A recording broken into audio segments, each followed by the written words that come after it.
Bueno, queridos amigos, y acá está lo esperado, una mujer trabajadora, luchadora, una mujer con amplios conocimientos en el derecho, una mujer que ha tenido a su cargo importantes investigaciones a favor de nuestro país, es la doctora Beatriz Mejía, con quien tuvimos una grata, hermosa entrevista y compartimos con ustedes ese momento tan agradable que tuvimos con ella.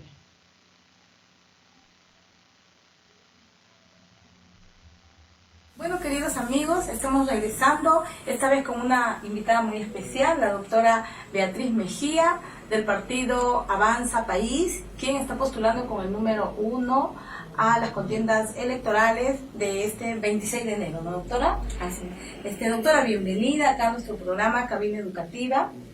Nos ha llamado mucho la atención ver en sus propuestas del partido de ustedes que ustedes están planteando una revolución educativa, doctora. Cuéntenos, doctora, ¿en qué consistiría esa revolución educativa que su partido propone? Es una ley de base de la educación peruana que le ponga, digamos, el paralelo a esta pretensión de poner ideologías en la educación que son totalmente distorsionantes. Actualmente hay generismo, que es la ideología de género, globalismo, que está quitando el sentido de identidad nacional y de patria a los niños y les está metiendo en la cabeza que son ciudadanos del mundo, y la otra es anticristianismo. Son tres ideologías que están en los libros, en el currículo escolar, y lo que queremos nosotros es hacer una educación con principios y valores, basada en la ciencia, en la tecnología, conforme lo establece el artículo 13 de la Constitución, y por supuesto con enfoque de familia. Los chicos tienen que aprender el valor de la familia, y esto va a implicar ciertamente las bases de toda una revolución moral de la nación. La nación está tan mal, la crisis que hay de moral, no solamente a nivel de la política, es a todos los niveles, ¿no? Ayer, por ejemplo, yo iba en un taxi por el centro de Lima, y otro auto, que creo que también llevaba a una persona, también era taxista, se atraviesa y le golpea el espejo al conductor, o sea, al taxi donde yo iba. Se baja un poco más allá este chico y lo insulta al conductor, un señor mayor que estaba conduciendo el taxi donde yo iba, diciéndole, ¿me vas a pagar? ¿Me vas a pagar? Entonces yo me quedé sorprendida, me metí en el pleito porque le dije, disculpe señor, no se pase, pero usted es el que ha chocado el espejo del señor. Y entonces, y el señor le dijo, ¿por qué te voy a pagar? ¿Sabe lo que hizo? Estaban dos policías 30 metros más allá. Arrancó el espejo del otro lado, el señor que estaba intacto, lo tiró a la pista, lo pisó, lo destruyó y se subió a su carro y se fue. Qué horror. Entonces, ese tipo de cosas, ¿sabes por qué están pasando? Por la pérdida de autoridad.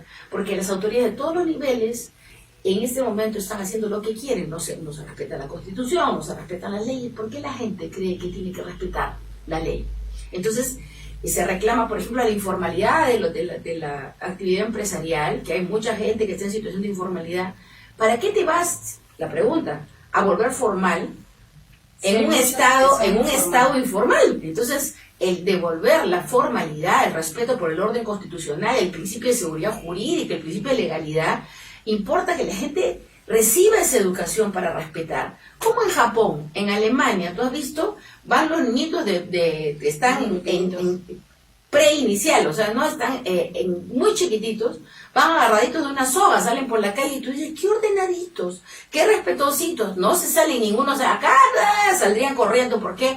Porque no enseñamos orden, disciplina. Al contrario, con el nuevo sistema educativo se está quebrando la autoridad de los padres, la autoridad de los maestros, están iniciando procesos penales contra los maestros que le dicen, oye hijita, ¿cómo es posible? Siéntate acá. Me gritó, mamá me gritó, y viene la mamá, ¿por qué le gritó? Pues está portando mal, lo simplemente he dicho que se siente bien. No, me ha gritado. Entonces, proceso penal a la profesora. Lo están haciendo lo que quieren. ¿Usted a dónde apunta esta contraeducación? A destruir a nuestros niños. Doctora, ¿y cuáles son, o sea, lo que usted dice es cierto? Lamentablemente, la situación en nuestro país cada día es peor. El Estado promueve la falta de respeto, promueve porque ningún extremo es que ellos nos faltan el respeto a nosotros y se hace, o sea, conjugamos el verbo no respetar en todos sus tiempos, ¿no? En todos sus tiempos, así es. efectivamente. Entonces, ese es el problema. Entonces la gente siente, como una vez un chico, yo soy abogada penalista, y un chico en el penal de Lurigancho me dice, doctora, ¿por qué nosotros tenemos que ser honestos?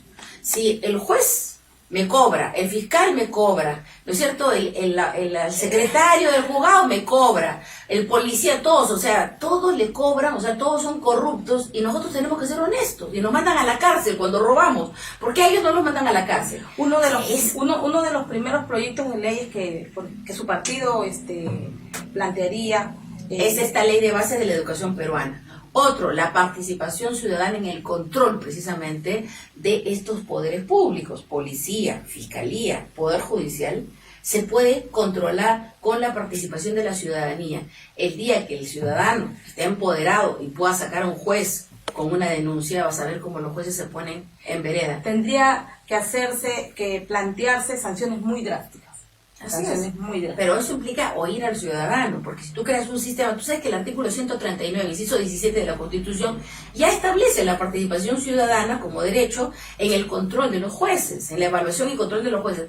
Pero eso nunca se ha reglamentado, nunca se ha hecho una ley reglamentaria de esta norma constitucional, porque no conviene. No se cumple. No, pero en este caso no se ha reglamentado, entonces eso es lo que hay que reglamentar mediante una ley. Entonces tú le cambias el espectro. Yo soy experta en reforma judicial, entré a trabajar en reforma judicial a los 17 años, he sido secretaria de la Comisión de Reforma Judicial, directora general de la Academia de la Magistratura, directora general del Centro de Investigaciones Judiciales de la Corte Suprema, también directora de capacitación del Poder Judicial, y te digo, con toda esta experiencia en el tema de justicia, que he hecho investigaciones para organismos internacionales, para entidades nacionales, en materia de justicia, te digo, nada de lo que se está haciendo va a cambiar la justicia, excepto que empecemos a empoderar al ciudadano para que controle directamente la corrupción. A las entidades. Controle a las entidades. Esa sería una de las formas, ¿no? Esa es una de las propuestas. Otra propuesta que tenemos es con relación a eliminar el caldo de cultivo de la corrupción en la administración pública. ¿Tú sabes por qué mucha gente quiere ser alcalde, gobernador, presidente? Porque el congresista no maneja presupuesto, pero ellos manejan presupuesto. Es porque van a manejar dinero del Estado. Claro, entonces, el día que tú le quites, y esto es bien sencillo, es una ley que crea un sistema de adquisiciones y contrataciones del Estado, descentralizado a nivel nacional, que se encargue de todo el proceso de compra de bienes y servicios. Y ya estas autoridades, gobernadores, alcaldes, el presidente de la República, no tienen por qué meterse en ninguna compra, en ningún contrato. Dime, ¿qué hace el presidente viendo qué empresa hace un gran proyecto nacional? ¿Por qué? Lo que puede hacer el presidente, de acuerdo a sus funciones constitucionales, según el artículo 118 de la Constitución, es delinear las políticas de Estado, ver la conveniencia, o sea, está viajando por Chumbivilcas, habla con el pueblo y dice, acá necesitan un puente, ¿no? Encima del río Chumbivilcas.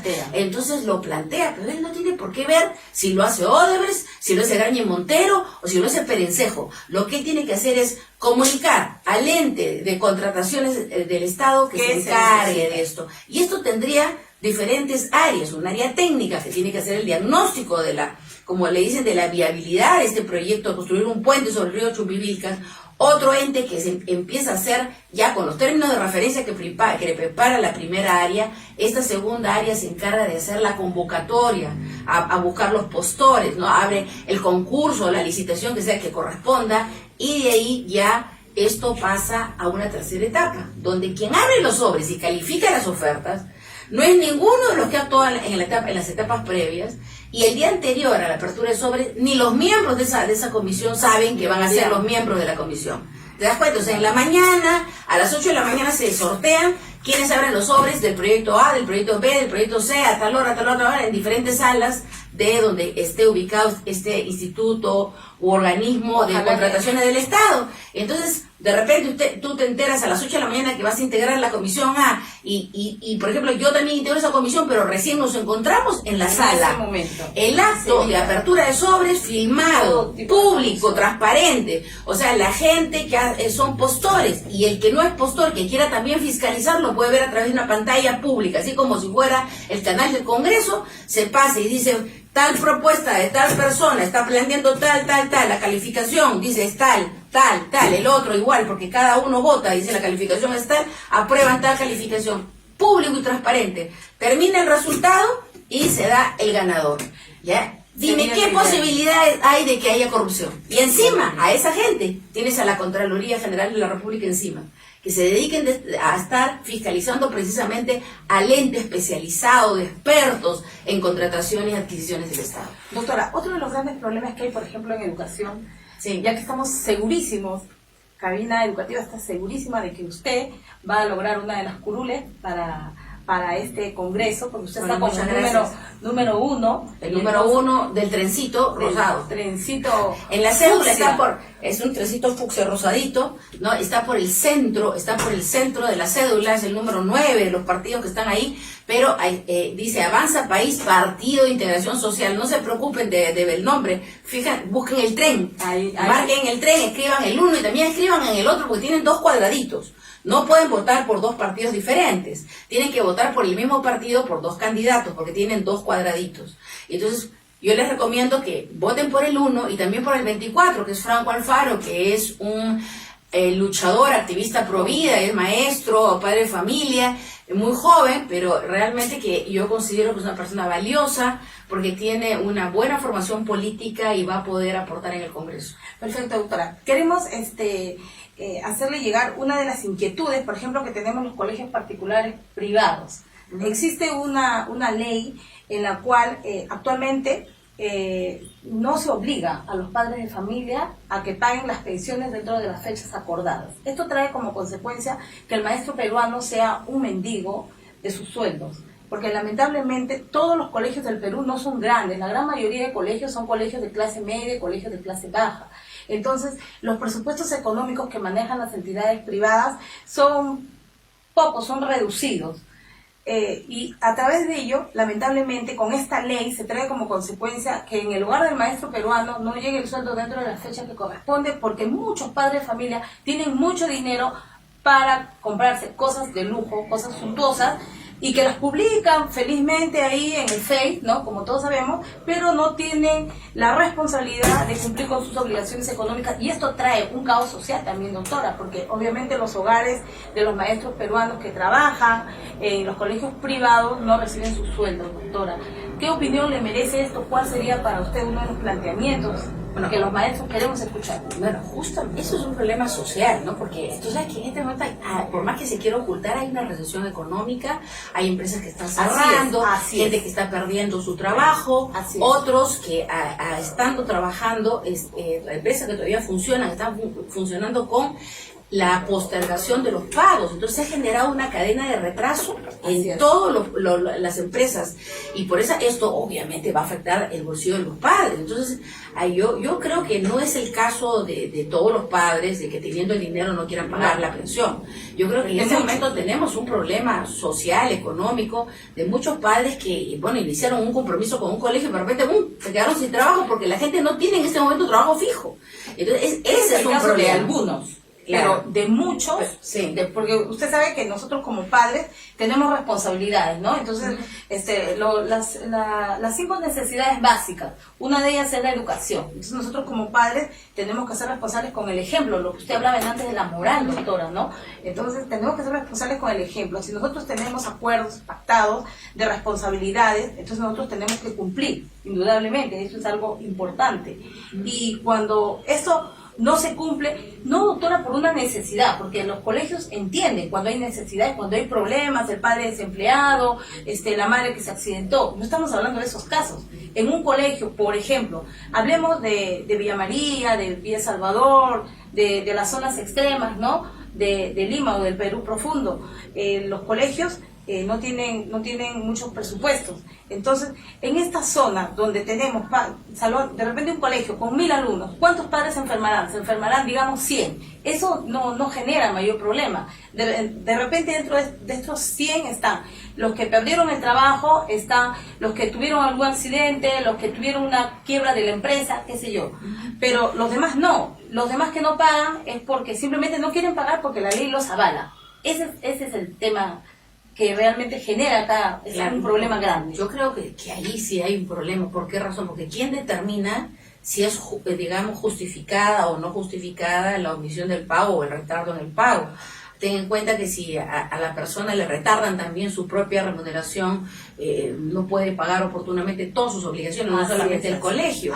Entonces, es un grave problema social. Lo que hacía esta ley no es a favor de los padres, es a favor de los niños, porque el tema es cuando los colegios no dejan entrar al niño. O sea, al final, el que paga los platos rotos es el niño y es traumático, ¿no? Imagínate, tú vas al colegio y no te dejan entrar, ¿por qué? Porque tu papá o tu mamá no pagó la pensión. Y eso el chico no se lo va a olvidar el resto de la vida. O sea, es sumamente traumático. Yo creo que la ley iba a proteger la integridad de los niños. Yo creo que tiene que haber otra manera, ¿no es cierto?, de apercibir a los padres para que puedan cumplir con estas obligaciones. ¿Por qué? Porque a veces pues también hay padres bien frescos, ¿no? Que no tienen la seguridad. Estamos hablando de ese caso de padres. No, pero que no tienen la seguridad de un ingreso y se meten a poner un colegio particular a sus hijos. Y ponen en riesgo la estabilidad económica de ese hogar. Indudablemente los profesores se quedan sin sueldo y los padres de familia y llegan a las escuelas y dicen: yo no voy a pagar porque simplemente yo puedo pagar el otro año. Y se acabó. Y entonces tienen los mismos derechos, tienen los derechos de todos, cuando esa vacante pudo ser cubierta por un padre de familia que sí tenía un presupuesto para que tenga a su niño, ¿no? Claro. Entonces, eso es algo que nosotros, doctora, queremos también ponerle en bandeja para que usted lo tenga en claro, ¿no? Y yo estoy segura que cuando usted llegue al Congreso también vea ese lado, que es un lado real, doctora, es la realidad de los maestros del Perú. Es la verdad. Yo creo que sí, pero ahí hay dos problemas. O sea, en realidad es el problema de los padres y el problema del que presta un servicio y que tiene todo el derecho a cobrar su remuneración por prestar el servicio. O sea, si tú eres un colegio particular, tiene todo un aparato, una serie de gastos de financiamiento de la escuela, y que no quieran pagar los padres o no puedan pagar los padres, va a afectar obviamente a la escuela, ¿no? No se va a poder pagar a los maestros. Entonces, eso es una cosa claramente injusta, pero de por medio está el problema socioeconómico que estamos atravesando, y habría que pensar en una regulación que permita, por ejemplo, garantizar a los colegios lo que hacen, por ejemplo, los bancos no te prestan un centavo si no acreditan tu solvencia. Entonces el padre que quiera matricular a su hijo en un colegio particular tendrá que acreditar su solvencia. ¿Te das cuenta? Entonces yo creo que eso es tiene una cuestión mínima. Tiene que haber mecanismos. Y por ejemplo, aparte de acreditar la solvencia, porque no es posible decir, ya 3 meses no pago y me llevo a mi hijo y te dejan con la deuda. Así es, doctor, ¿no? Muchas veces y están liberados y se pueden cambiar a cualquier colegio. Claro, y claro, hay padres que, sabiendas que no van a pagar, meten a sus hijos y los están pasando de un colegio a otro, ¿no? Y no pagan ninguno. Y no pagan, claro. Es lo mismo que pasa, por ejemplo, con el exceso de falta de respeto que existe hacia las autoridades, ¿no? Es hacia las autoridades en forma general, ¿no? Y se empieza en el hogar, porque el que no respeta en el hogar, no respeta en la calle. Si no respeto en el hogar, ¿a quién voy a respetar, no? Entonces, si los padres tampoco no respetan a los maestros, si fortalecen el incumplimiento de diferentes compromisos, el amor al prójimo, etcétera, ¿no? Entonces, eso trae como caos esta sociedad que realmente tenemos tan violenta, ¿no? Claro, pero los padres que no fueron educados en su momento, ni en su casa, ni en la escuela, van a traer hogares conflictivos, violentos, tóxicos, y van a enseñar los mismos patrones de conducta a sus hijos. Y además con apoyo psicológico pueden ser educados. Con bastante apoyo de salud mental, es importante, doctora, también eso. Sí. Bueno, amigos, nosotros hemos estado el día de hoy premiados porque hemos tenido la presencia de la doctora Beatriz Mejía, quien postula con el número 1 al Congreso por el partido Perú. No, Avanza País. Avanza País. Tienen que marcar el tren rosado y escribir el 1. Y al costado, acuérdense de marcar el número 24. Acuérdense de 24 horas, el programa. Y por qué el 24 es Franco Alfaro, que también está en la lucha de defensa por la vida y la familia. Nos despedimos, amigos, hasta el siguiente bloque, y augurándole a la doctora su ingreso pues, al Congreso, aunque va a ser de un año, doctora. Es que es un año muy difícil, que si no vamos a defender los derechos de los peruanos, la integridad de la patria, entonces nos van a pasar por encima, y eso es algo que no vamos a permitir. Muy bien, doctora, le auguramos éxitos en este partido electoral. Nos vamos a un corte comercial y regresamos. Bienvenidos. Cabina Educativa con Rosa Chinchayán.